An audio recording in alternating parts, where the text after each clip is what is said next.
My grandma cut me out of the will because I didn't invite her new boyfriend, my ex-stepdad, to Christmas. Original post, December 27. Hi Reddit. This is one of those stories where each time you think, surely it can't get worse, it absolutely does. I, 28F, host Christmas every year. It started after my mom passed away 8 years ago. Her passing was suddenly, from an aneurysm, right before the holidays. I was 20. She was only 51. That Christmas was the worst of my life. The following year, I invited everyone to my tiny rental house. I made burnt turkey, oversweetened yams, and we used plastic tablecloths because I couldn't afford a real one. But we laughed, we cried, and it felt like she was still with us. Since then, it's been a yearly tradition. Christmas at my house. I bake her famous lemon cookies. I put up the angel she made from pipe cleaners and glitter. Everyone knows it's sacred to me. But this year? It all blew apart. Let me back up. After my mom died, her husband, my stepdad Rick 56M disappeared. I don't mean he drifted away. I mean he left town the day after her funeral and never came back. No goodbye. No letters. No check-ins. He wasn't in her hospital room. He didn't help clean out her belongings. Nothing. I was devastated. Rick raised me since I was 9. I called him Dad for over a decade. He helped with school science fairs. He coached my debate team.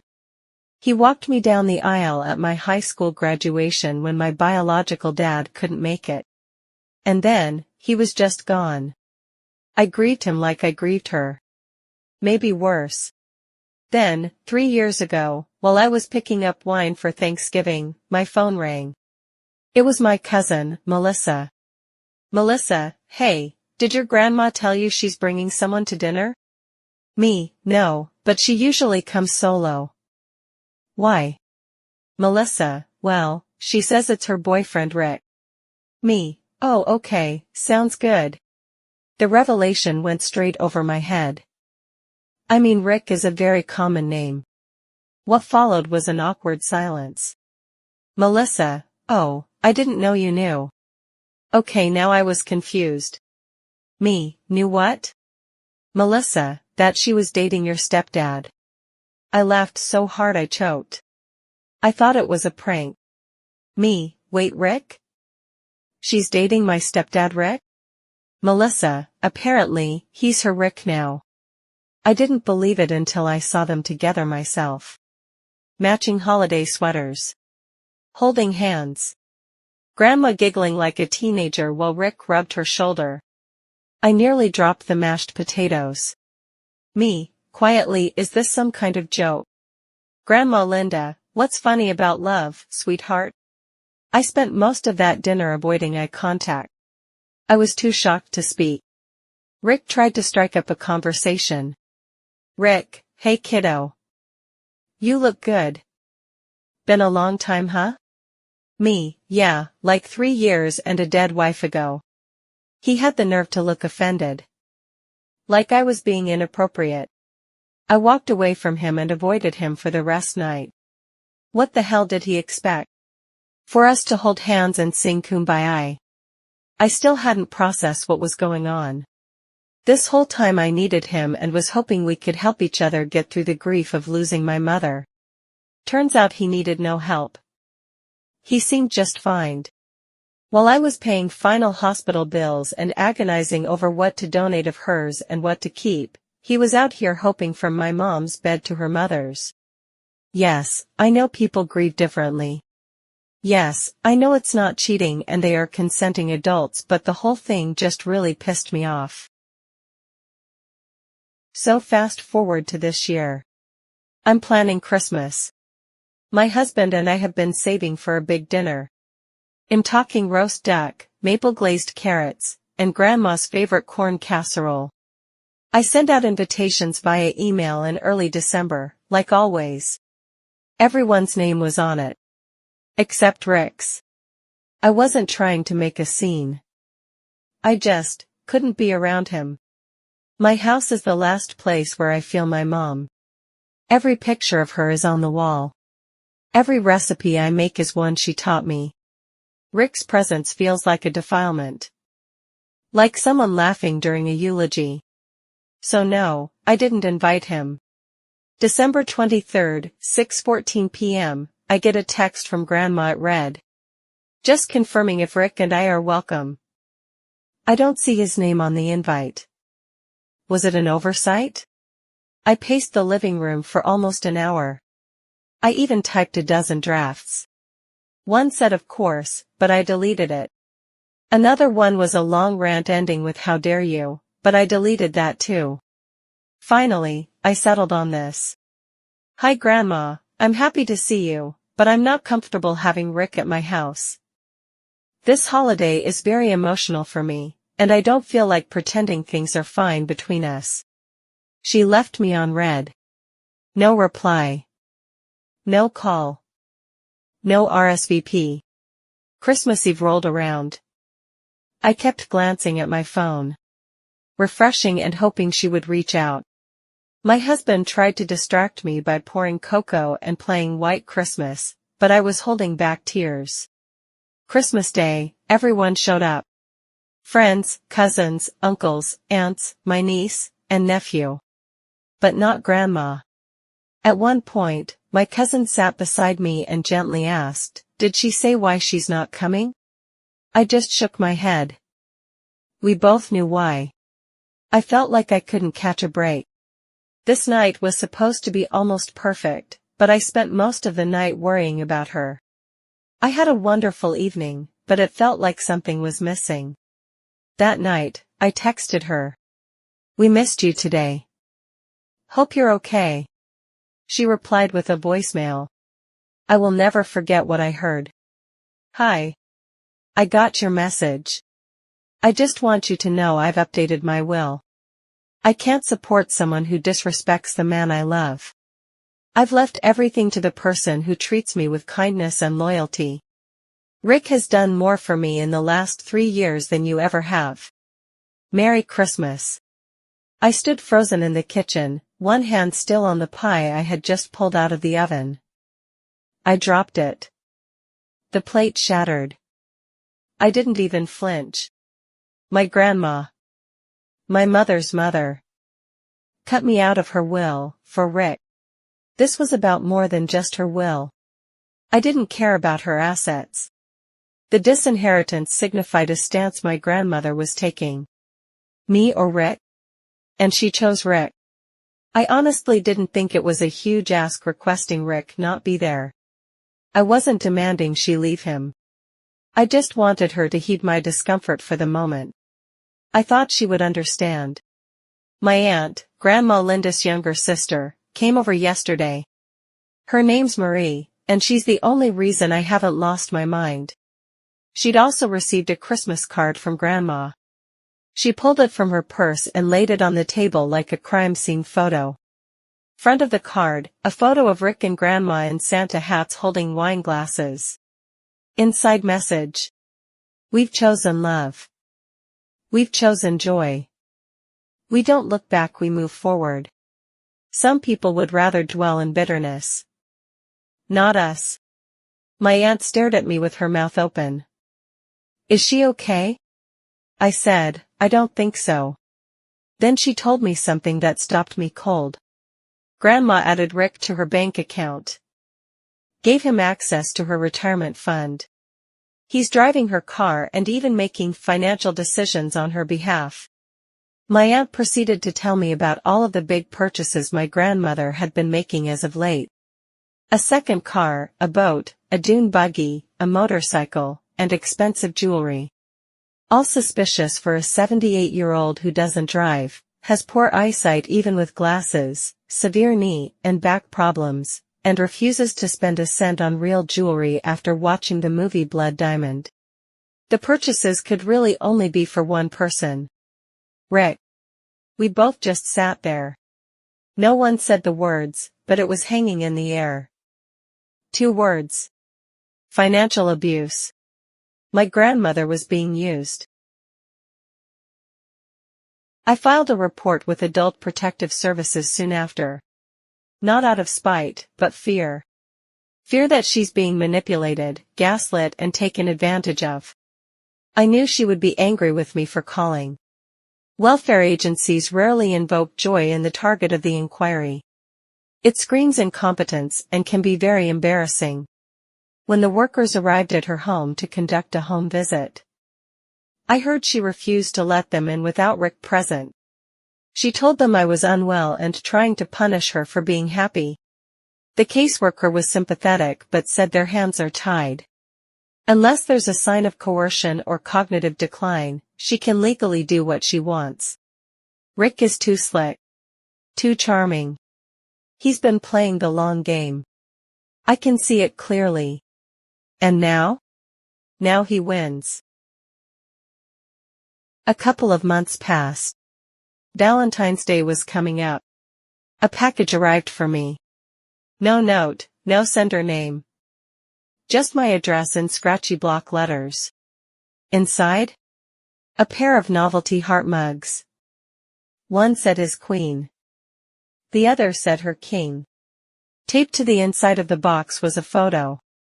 Rick and Grandma kissing in front of my mom's fireplace. The caption on the back, handwritten. Love always wins. I threw the box in the trash. Then I sat on the floor and sobbed. For what?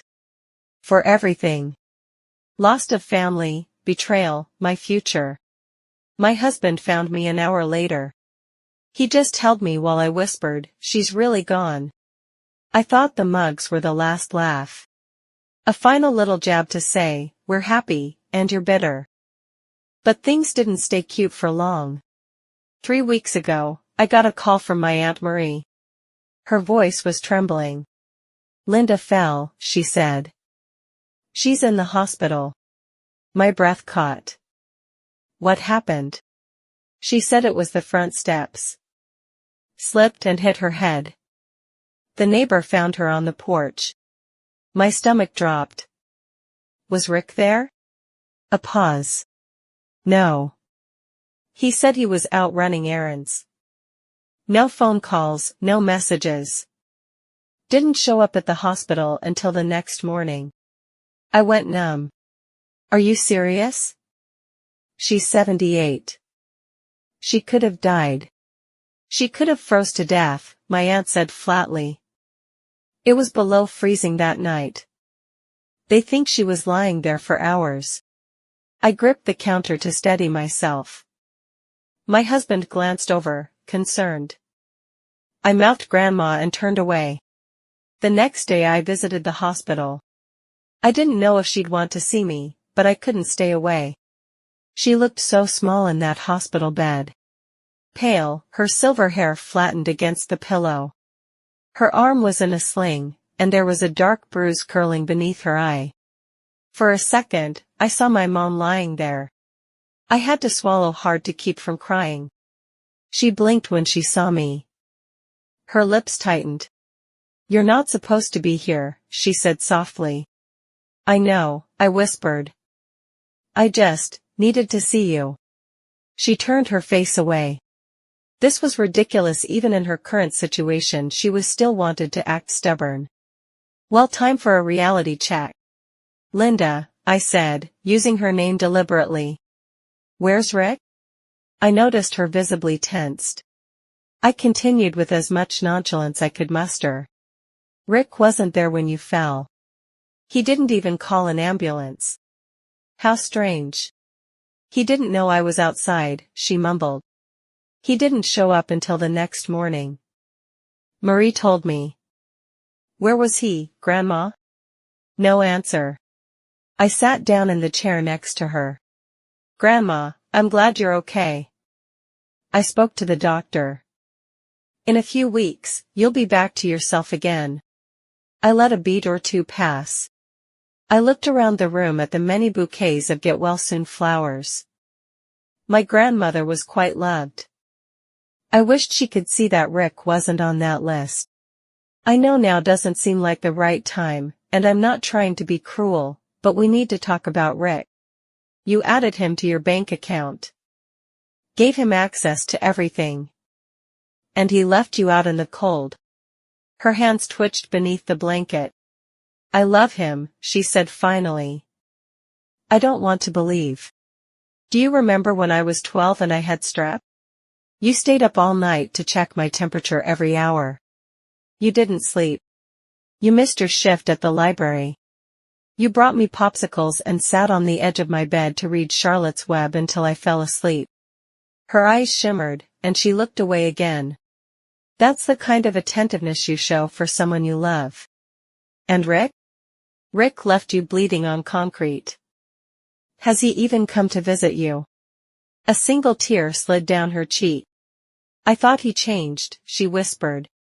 No, I said gently. He just found someone else to use. A little backstory on Rick. Back when Rick was with my mother, they had many fights about his wild spending habits. On more than one occasion, he would bring up asking Grandma for money to fund his whims. Sometimes it would be for material things like designer clothes and shoes, and sometimes it would be for some new investment scheme he had heard about. We all knew Grandma was well off. My grandfather made sure she would be well taken care of after he passed away. Sometimes my mom would cave and ring up Grandma for the money, but soon she got tired of it, and it had become embarrassing. She finally told Rick that if he needed extra money for his trivial impulses, then he needed to get another job. Period. End of discussion. The kicker is Grandma wasn't new to this. Her and my mom had many conversations about Rick during their weekly gal chats. She knew this about him and still fell for the bull. And now I hope she will see her new boyfriend for what he is. For days after my visit with Grandma, I got a voicemail. It was from her. I need help, she said, voice trembling. You were right. He has another girlfriend. Her name is Lacey. She's younger. I saw messages. He used my card to buy her a bracelet from Cartier. I think she's the one he was with when I fell. I nearly dropped my phone. She continued. I confronted him. He called me paranoid. Said I was senile. Told me to take my crazy elsewhere. She sniffled. Then he stormed out and took the car. He still has my keys, and I'm scared he'll come back angry. I don't know what to do. Can you come get me? Say less, Grandma. I drove like hell to get to her. My Aunt Marie was already there when I arrived. Rick's truck was gone. Thank God. My grandmother opened the door in a robe and slippers. Her hair was unbrushed. Her hands trembled as she reached for me. Sweetheart, she whispered. I hugged her. She was shaking. Inside, the house was chaos. Mail piled high. Empty wine bottles. Credit card statements with charges to luxury brands, golf equipment, even a down payment for a timeshare in Arizona. Look at this, Marie hissed, waving a crumpled invoice. He booked a vacation to Cancun for next month. For two. Where is he now? I asked Grandma. I don't know, she said. I told him to leave. He said I'd regret it. That I'm nothing without him. No, I said, gently but firmly. He's nothing without you. We spent the next week getting her accounts locked, keys changed, and legal paperwork started. My grandmother removed Rick from her financial documents and rewrote her will. Make sure Marie gets the piano, she muttered, scribbling into a form. And you get the rest. I choked up. Are you sure? Grandma, you really don't have to this now. I don't want anything from you. I'm perfectly capable of making my own wealth. She looked up at me. Her eyes were clear, sharper than I'd seen in years. Your mother would be so ashamed of me. For believing him. For hurting you. I knew you were angry, but I didn't want to see it. You've always looked out for me, sweetheart, even when you were getting through your grief of losing your mom. Now I would like to look out for you. I'm not angry anymore, I said. I'm just glad you're okay. I had discussed with my husband that I would be staying with my grandma for a few days at least until she felt safe enough to be on her own. I'm glad I did because Rick didn't go down quietly. He showed up 3 days later, drunk, loud, and banging on her front door. Screaming that she was making a mistake. That we were poisoning her. I loved you, Linda. I gave up everything for you. Marie called the police. We watched from the window as he got cuffed and stuffed into the back of a cruiser. Later that night, Grandma sat in her recliner, a blanket over her lap, sipping tea. I was so lonely after your mom died, she said. And Rick knew just what to say. He made me feel wanted. Relevant. Like I wasn't a useless old woman. You're not useless, I said. You're one of the strongest people I know. She gave me a small smile.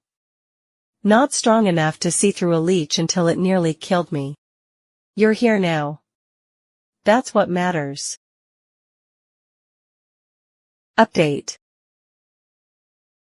Grandma is healing, physically and emotionally. She moved in with Marie temporarily. They laugh more now. Cook together. Play cards in the evenings. As for Rick? A restraining order's been filed.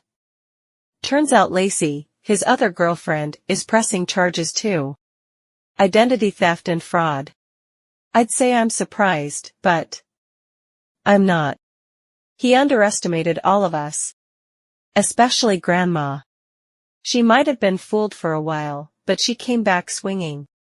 And this Christmas? Grandma's making her corn casserole herself. In my kitchen. With me. Rick won't be on the guest list. But love will be. Real love. The kind that remembers burnt turkey and pipe cleaner angels. The kind that never leaves you lying in the cold. And after my mother died, that's all I ever wanted. Thanks for listening to my tale. Be safe out there, reader. Snakes can lurk around any corner.